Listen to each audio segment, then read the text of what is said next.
Magandang gabi Pilipinas, live mula sa Pag-asa Weather and Forecasting Center. Ito na po ang latest sa lagay ng ating panahon. Bago po ang lahat mga kababayan, sa mga oras sa ito po ay nakakaranas sa mga pag-ulan at pagkidlat pagkulog ang ilan pong areas dito sa ating bansa. Kabilang na nga po dito ang Mindanao.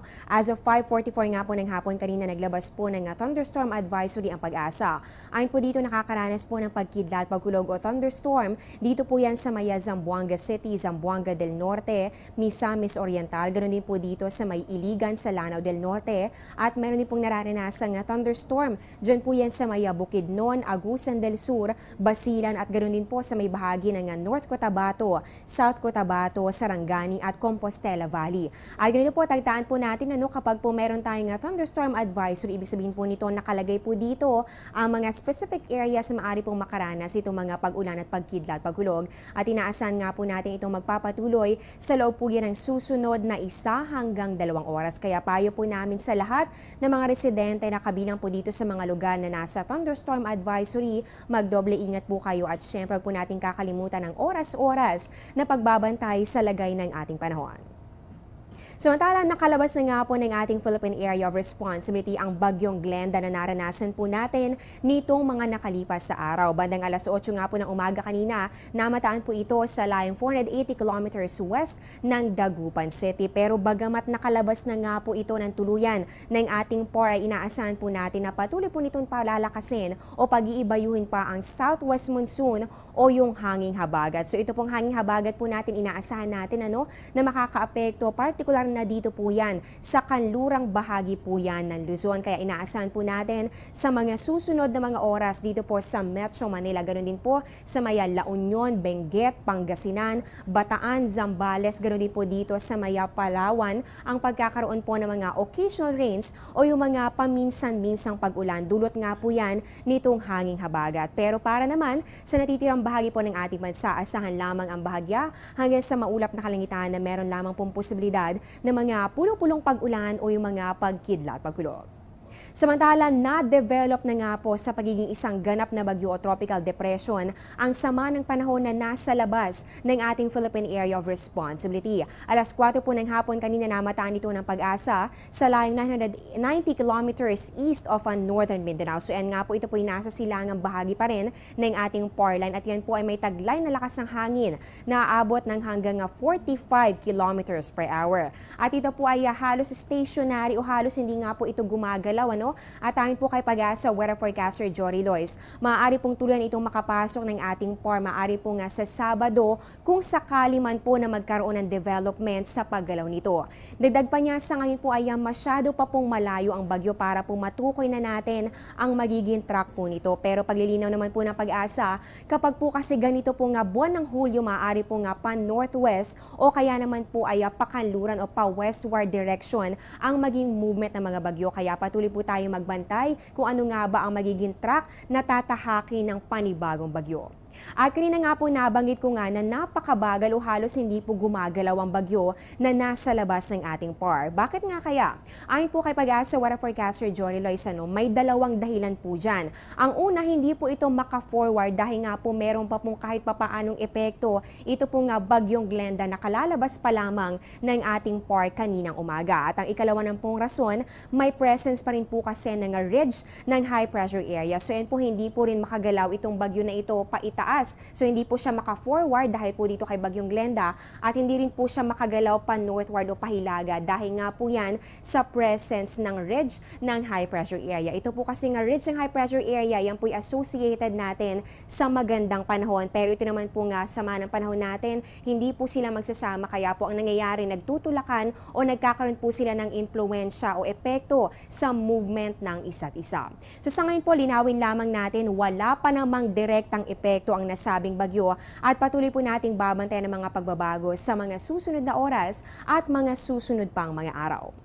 Samantala nitong mga nakalipas sa oras nga po ay naranasan po natin ang pananalasan ng bagyong Glenda sa iba't ibang bahagi po ng Luzon. Kaya naranasan rin po natin ang mga pag-ulan at yan nga po ay kaakibat rin po nito mga cloud bands o mga grupong mga kaulapan na daladala nga po ni bagyong Glenda. Alamin po natin kung napunan kaya ng mga pag-ulang ito ang kakulangan natin. Dito po yan sa water levels ng mga binabantay nating dams. Magbabalik po kami matapos ang isang paalala.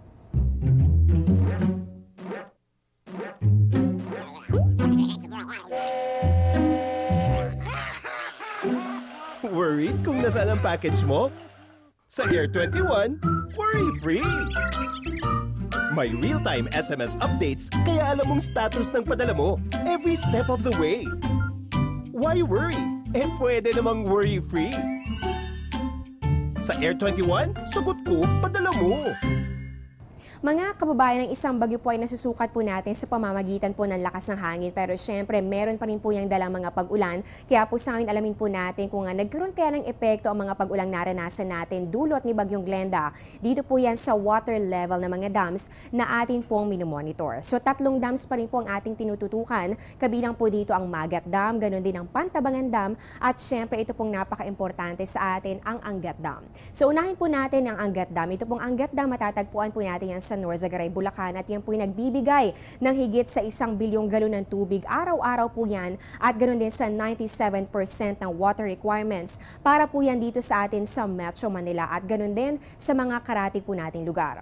At ayon nga po sa Pag-asa, base po sa pinakahuling detalye nila, no, as of July 17 o kanina pong alas 6 ng umaga, meron po itong 165.58 meters. At kung ikukumpara po natin noong July 16, meron po itong 163.74 meters. So sa ngayon, ako, magandang balita na po ito para sa atin. Kahit papaano po nagkaroon po ito ng pagtaas sa level ng tubig na umabot ng 2.84 meters. So yan po, no, kahit papaano po ay mapipigilan pa naman natin yung patuloy na pagbaba ng level ng tubig nito dahil nga po talaga pong napakalayo na nito sa kanyang low water level. At ang ikalawa pong dam na ating pong binabantayan, yan nga po itong Pantabangan Dam na matatagpuan naman natin sa Mayan, Nueva Ecija. So ito naman po, nagbibigay po ng supply ng tubig para po sa ating mga kababayang magsasaka dyan po yan sa Central Luzon. At ito nga pong Central Luzon, napaka-importante po ito para po yan sa rice production natin dito sa ating bansa. Ayon nga po sa Pag-asa, kanina pong umaga, meron po itong 177.44 meters at mula po kahapon na meron po yung 176.81 meters. Nagkaroon din po ito ng pagtaas sa level ng tubig na umabot ng 0.63 meters. So ayan po, yan naman po yung napipigilan din natin yung paglapit nito sa kanyang low water level. Kaya masasabi po natin, as of now ay safe pa naman itong water level ng Pantabangan Dam. At ang huli naman po nating dam na binabantayan, yan nga po yung Magat Dam na matatagpuan po natin sa Maya, Cagayan, Isabela area. So yan po, ito po yung nagbibigay naman ng supply ng tubig para po sa ating mga kababayang magsasaka, para po sa mga irigasyon, ano, dyan po yan sa may Northern Luzon. So ngayon alamin na po natin itong water level po nito as of 6 a.m. kanina. Yan po yung 160.95 meters at mula po ng July 16 na meron po itong 160.48 meters, nagkaroon din po ito ng pag-akyat sa kanyang level ng tubig by 0.47 meters. So, po mapapansin po natin, ano, talaga po nga lahat po ng dams sa ating pong minomonitor ngayon, nagkaroon po ito ng pag-akyat sa level ng tubig. Kaya po lahat ng ating 24-hour water level deviation ay positive. Dahil nga po kapag po negative, ano, nagkakaroon po ng pagbaba sa level ng tubig. Pero by now, good news naman po para sa ating lahat na ito po nga 3 pangunahing dams sa ating pong minomonitor ay tumaas naman po ang level ng tubig dahil nga po yan sa epekto ng mga pag-ulan na dulot ng Bagyong Glenda. At mga kababayan, eto naman po, no, since naman po nagkaroon po ng mga pinsalang dulot itong Bagyong Glenda sa atin, ay sabay-sabay pa rin po tayong babangon. Kaya naman po para sa mga mag-aabang ng pagsikat ng haring araw, yan po ay bukas 5:35 ng umaga at ang sunset po natin ay 6:29 ng gabi. At yan po muna ang latest mula dito sa Pag-asa. Abangan niyo po ang susunod kong update. Mamaya po yan sa News Live.